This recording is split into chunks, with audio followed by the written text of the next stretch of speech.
Welcome friends. இன்றைக்கி நம்ம ரெட்டர் ரெசிபீஸில் என்னோடய வெயிட் லாஸ் ஜேர்னியோட பார்ட் 2 வீடியோ தான் பார்க்க போகிறோம். இதில் நிறைய ரெசிபீஸ் தான் இன்க்ளூட் பண்ணியிருக்கேன். பார்ட் 1 வீடியோ பார்த்துட்டிங்கன்னா நிறைய டிப்ஸ் தான் இருந்திருக்கும். பார்க்காதவங்களுக்கு ஐ கார்ட்லேயும் இல்லை டிஸ்கிரிப்ஷன் பாக்ஸ்லையும் நான் லிங்க் கொடுக்குறேன். நான் அந்த வீடியோவில் சொன்ன மாதிரி தண்ணியோட இன்டேக், அதாவது வாட்டர் இன்டேக் வந்து நிறைய இருக்கணும்.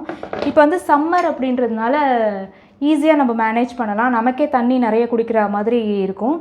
அதெல்லாம் வந்து லிக்விடாக நீங்கள் என்ன வேணால் எடுத்துக்கலாம், மோர் அந்த மாதிரி. டயபெட்டிக் பேஷண்ட்டாக இல்லை அப்படின்னா வந்து ஜூஸஸ் சக்கரை போடாமல் இந்த மாதிரி வெயிட் கண்ட்ரோல் பண்ணுற மாதிரியான ஜூஸஸ் கூட நீங்கள் எடுத்துக்கலாம். இப்போ வந்து பிரேக்ஃபாஸ்ட்டு இல்லை வந்து ஸ்நாக்ஸுக்கோ இந்த இன்பிட்வீன் டைம் இருக்குது இல்லையா, பசிக்கிற மாதிரி இருக்கிற டைம், அந்த மாதிரிலாம் வந்து நான் என்ன மேனேஜ் பண்ணுறேன் அப்படின்றத த்ரூ அவுட் இந்த வீடியோ ஃபுல்லாக நீங்கள் பார்ப்பீங்க. கண்டிப்பாக உங்களுக்கு யூஸ்ஃபுல்லாக இருக்கும் அப்படின்னு நினைக்கிறேன். நான் வந்து கொஞ்சம் கொஞ்சமாக இந்த க்ரீன் டீ ப்ராக்டிஸ் பண்ணி தான் வந்து காஃபி டீ எல்லாமே வந்து குறைச்சிருக்கேன். நீங்களும் வந்து ட்ரை பண்ணி பாருங்கள். ஆனால் இந்த க்ரீன் டீ சாப்பிட்றதுக்கு முன்னாடி நான் ஏற்கனவே சொன்ன மாதிரி ஏதாவது இஷ்யூஸ் இருந்ததுன்னா கன்சல்ட் பண்ணிக்கோங்க உங்கள் ஃபிசிஷியனை. இது வந்து நீங்கள் யூஸ் பண்ணலாமா அப்படின்னு. மார்னிங் பிரேக்ஃபாஸ்ட்டுக்கும் வந்து தேங்காய் சட்னிக்கு பதிலாக இந்த மாதிரி கொத்தமல்லி புதினா சட்னி அரைச்சிக்கோங்க. அதுலேயும் கம்மியான தேங்காவை சேர்த்துக்கோங்க. டிஃபனும் வந்து நான் எப்பயுமே இட்லிக்கு பதிலாக தோசை ப்ரிஃபர் பண்ணுவேன். அதுலேயும் வந்து நிறைய மில்லட்ஸ், வீக்லி வந்து ஒரு 3 டைம்ஸ் மில்லட்ஸ் தான் வந்து யூஸ் பண்ணுவேன். இப்போ நீங்கள் பார்த்துட்ருக்கிறது வந்து பனிவரகு தோசை. வரகுல வந்து நிறைய ஹெல்த் பெனிஃபிட்ஸ் இருக்குது. பனிவரகுல வந்து அதை விட எனார்மஸ் ஹெல்த் பெனிஃபிட்ஸ் இருக்குது. அப்படியே வந்து ட்ரையாக வந்து சாப்பிட்ணுன்னு இல்லை, என்னைக்காவது ஒரு நாள் நீங்கள் வந்து எண்ணெயும் சேர்த்துக்கலாம். இப்போ இது எப்படி பண்ணுறதுன்னு பார்க்கலாம். இப்போ நீங்கள் பார்த்துட்ருக்கிறது தான் வந்து பனிவரகு, ப்ரோசோ மில்லட்டுன்னு சொல்லுவோம். இந்த மாவு எப்படி அரைக்கணும் அப்படின்றத இப்போ பார்த்துடலாம். இதோட பெனிஃபிட்ஸ் எல்லாமே உங்களுக்கு ஸ்க்ரீனில் டிஸ்பிளே ஆகும். நான் இந்த ஆழாக்கில் 3 ஆழாக்கு பனி விறகு எடுத்திருக்கேன். நீங்கள் வந்து வெறும் விறகு கூட எடுத்துக்கலாம். இது வந்து நம்ம சாதா இட்லி மாதிரி கலர் மட்டும் இருக்காது, மற்றபடி அதே சாஃப்டாக டெக்ஸ்சர் எல்லாமே அதே மாதிரி தான் இருக்கும். நீங்கள் கண்டிப்பாக ட்ரை பண்ணி பாருங்கள். 3க்கு 1 ரேஷியோவில் எடுத்துக்கணும். நம்ம மற்றதெல்லாம் 4க்கு 1 இல்லை 5க்கு 1 கூட எடுத்துப்போம். இப்போ நான் ஒரு ஆழாக்கு உருட்டு வெள்ளை உளுந்து எடுத்திருக்கேன். 1 டீஸ்பூன் வேணால் நீங்கள் கொஞ்சம் அதிகமாக சேர்த்துக்கலாம். இது எல்லாத்தையுமே நல்லா களைஞ்சிட்டு நல்ல தண்ணியில் ஊற வச்சுருங்க. மில்லட்ஸ்க்கு வந்து நீங்கள் வெந்தயம் சேர்க்கணும்னு இல்லை, இது சீக்கிரமாக கூட புளிச்சிரும். அதனால் ஒன்றா ஊற வச்சுருங்க. தண்ணியை வந்து கரெக்டாக சேர்த்துக்கணும். ஏன்னா எல்லா பெனிஃபிட்ஸும் அந்த தண்ணிலையும் இருக்கும். நம்ம சாதா புழுங்கல் அரிசி மாதிரி கிடையாது. இந்த தண்ணியை சேர்த்தே நம்ம வந்து மாவு அரைக்க போகிறோம். இதுதான் இன்றைக்கி என்னோடய பிரேக்ஃபாஸ்ட்டு. 2 தோசை, சட்னி, சாம்பார். இதுவே மிட் மார்னிங் ஸ்நாக் அப்படின்னா வந்து என்ன ஃப்ரூட்ஸ் இல்லை நட்ஸ் எல்லாம் எடுத்துக்கோங்க. நான் வந்து எப்பவுமே ஃப்ளாக்ஸ் சீட்ஸும் கூட எடுத்துப்பேன். எனக்கு வந்து நிறைய முடியும் வந்து கொட்ட ஆரம்பிச்சது அப்படின்றதுனால இப்போ கொஞ்ச நாள் அதையும் எடுத்துகிட்டு வரேன். அதுவும் நல்ல பெனிஃபிட்ஸ் இருக்குது எனக்கு. ஏதாவது ஒரு ஃப்ரூட் எடுக்கும்போது கூட 1 or 2 டீஸ்பூன்ஸ் ஒரு டேக்கு நீங்கள் அந்த ஃப்ளாக்ஸ் சீட்ஸ் எடுத்துக்கலாம். அதுதான் இப்போ நான் எடுத்துக்கிறேன். ஸ்ப்ரவுட்ஸ், சூப், ஜூஸ் எது வேணாலும் எடுத்துக்கலாம். அடுத்து லஞ்சுக்கான டிப்ஸ் பார்க்கலாம். இப்போ லஞ்சுக்கு ப்ரிப்பேர் பண்ணது எல்லாமே வந்து முதல்ல பிளேட்டிங் பண்ணிடலாம். அதுதான் ரொம்ப முக்கியம். பெரிய சைஸ் தட்டு எடுத்துக்கிறத விட மீடியம் சைஸ் தட்டு எடுத்துக்கோங்க. எப்பயுமே ஒரு பொரியல் கூட்டு இருக்க மாதிரி பார்த்துக்கோங்க. அப்புறம் ஒரு ரா வெஜிடபிள். கேரட், பீட்ரூட்லாம் வந்து வீக்லி 2 எடுத்துக்கலாம். இப்போ ரா வெஜிடபிளாக எப்படி எடுத்துக்கலாம் அப்படின்றத ஒரு சின்ன கிளிப்பிங் பார்த்துடலாம். துருவின கேரட், கொஞ்சமாக கொத்தமல்லி, கொஞ்சமாக கருவேப்பிலை, ஒரு 2 பச்சை மிளகாவை கட் பண்ணி சேர்த்துருக்கேன். ஒரே ஒரு டீஸ்பூன் மாங்காவை துருவி சேர்த்துருக்கேன். அதில் வேக வச்ச, அது ஒரு 75% வேக வச்ச பாசி பருப்பையும் சேர்க்குறேன். இப்போ இது குவான்டிட்டிக்கு தேவையான அளவு உப்பு சேர்த்துக்கலாம். இது அப்படியே வந்து நல்லா மிக்ஸ் பண்ணிக்கோங்க. கொஞ்சம் புளிப்பு சுவைக்காக நான் வந்து லெமனும் சேர்த்துருக்கேன். ஒரு 2 or 3 ட்ராப்ஸ் மாங்காவும் அதில் துருவி போட்டிருக்கோம். அவ்வளோதான். மிக்ஸ் பண்ணிவிட்டா நம்மளோட வெஜ் சாலட் ரெடி ஆயாச்சு சூப்பராக. இப்போது வெண்டைக்காய் பொரியல், கீரை கூட்டு, தாலோடு சேர்த்து நீங்கள் சாப்பிடும்போது கொஞ்சம் ஃபில்லிங்காகவும் இருக்கும். ப்ரோட்டீனும் நமக்கு அதிகமாக எடுத்துக்கிற மாதிரி இருக்கும். அப்புறம் நம்ம இன்றைக்கி ப்ரிப்பேர் பண்ணி வச்ச ரா வெஜிடபிள் கேரட். இந்த கேரட் இல்லாமல் நீங்கள் குக்கும்பர் கூட பண்ணிக்கலாம். ரைஸ் வந்து இந்த அளவு மட்டும்தான் வந்து எடுத்துக்கோங்க. அதுக்கப்புறம் ஒரு கப்பில் ரசம்.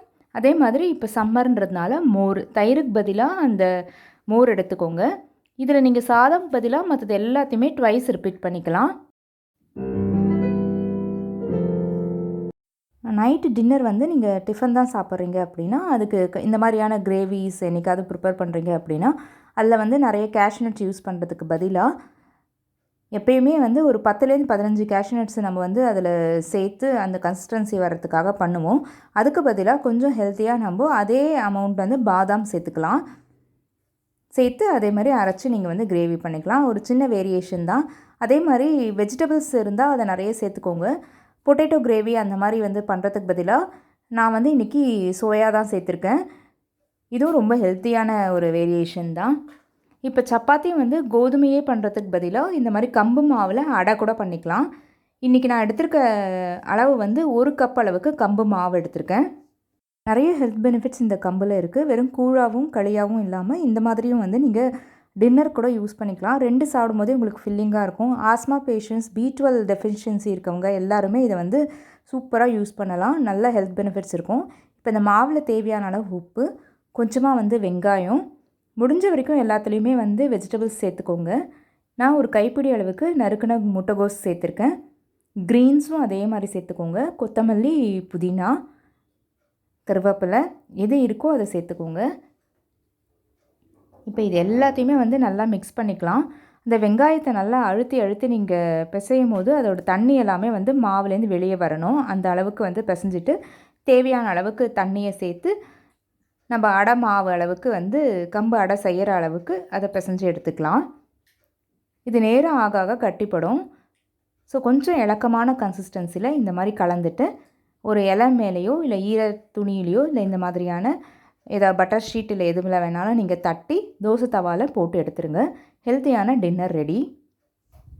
இது கலந்த உடனே யூஸ் பண்ணிவிடுங்க. அப்போ தான் அதே இலக்கமாக இருக்கும். நீங்கள் தண்ணியை தொட்டு நீங்கள் என்ன அளவுக்கு வந்து அதை பெருசாக்க முடியுமோ பெருசாக்கிக்கலாம்.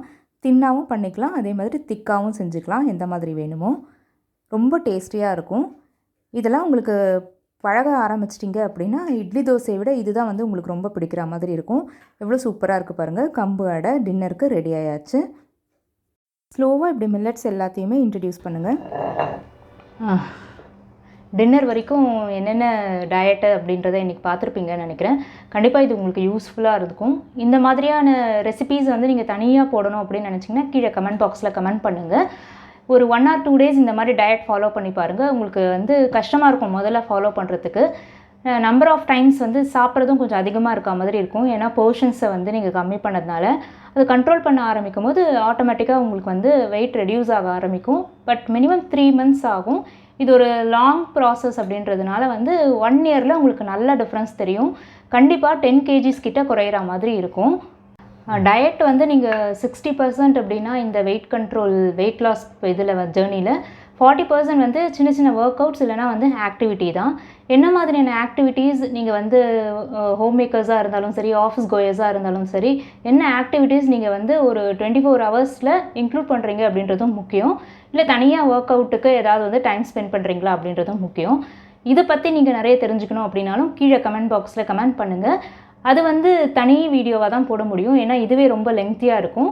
வேணும் அப்படின்னு சொன்னீங்கன்னா ஹோல் டேக்கு நீங்கள் வீட்டில் இருக்க, அதாவது ஹவுஸ் ஒய்ஃப்ஸ் ஹோம் மேக்கர்ஸாக இருந்தீங்க அப்படின்னா என்ன மாதிரியான ஆக்டிவிட்டீஸை உங்கள் டே டு டே லைஃப்பில் இன்க்ளூட் பண்ணலாம் அப்படின்னு சொல்கிறேன். அதே மாதிரி ஆஃபீஸ் கோயர்ஸும் வந்து தனியாக 8 hours 10 hours ஒர்க் பண்ணுறது இல்லாமல் என்ன மாதிரி வீட்லேயே பண்ணலாம் அப்படின்றதும் சொல்கிறேன். இது கண்டிப்பாக உங்களுக்கு யூஸ்ஃபுல்லாக இருக்கும்னு நினைக்கிறேன். இது உங்களுக்கு பிடிச்சிருந்தா ஒரு லைக் கொடுங்க. நம்ம சேனல் மைதிலிஸ் ரெட்டோ ரெசிபீஸை மறக்காமல் சப்ஸ்கிரைப் பண்ணிக்கோங்க. கூடவே வர பெல் ஐக்கனையும் கிளிக் பண்ணிங்கன்னா அடுத்தடுத்து போடுற வீடியோஸ் உங்களோட நோட்டிஃபிகேஷனுக்கு உடனே வந்து சேரும். தேங்க்யூ.